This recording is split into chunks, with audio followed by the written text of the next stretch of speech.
কোন 5টি মেডিসিনের জন্য আপনাকে কোনো পয়সা খরচ করতে হবে না, এগুলো একেবারেই ফ্রি, অথচ এগুলো আপনার শরীরের জন্য খুবই ইম্পর্টেন্ট।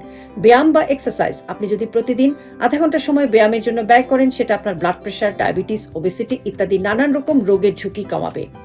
হাসি বা স্মাইল, আপনি যদি মন খুলে প্রাণ খুলে হাসতে পারেন, সেটাও কিন্তু আপনার রোগ প্রতিরোধ ক্ষমতা বাড়াবে, আপনার মুডকে ভালো রাখবে।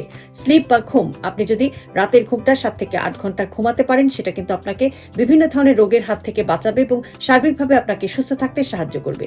সূর্যের আলো বা সানলাইট, সূর্যের আলো থেকে আপনি ভিটামিন ডি পেতে পারেন, এটা আপনার রোগ প্রতিরোধ ক্ষমতা বাড়াবে, এটাও আপনার মুডকে ভালো রাখবে। আর সবশেষে যেটার কথা বলবো সেটা হচ্ছে যে ভালোবাসা, অর্থাৎ লাভ। স্বামীর সাথে স্ত্রীর ভালোবাসা, স্ত্রীর প্রতি স্বামীর ভালোবাসা, বাবা মার জন্য সন্তানের ভালোবাসা, সন্তানের জন্য বাবা মার ভালোবাসা, বন্ধুর জন্য ভালোবাসা এবং নিজেকে ভালোবাসা। এই মেডিসিনগুলো যদি আপনার হাতে থাকে তাহলে আপনি 100 ভাগ হ্যাপি।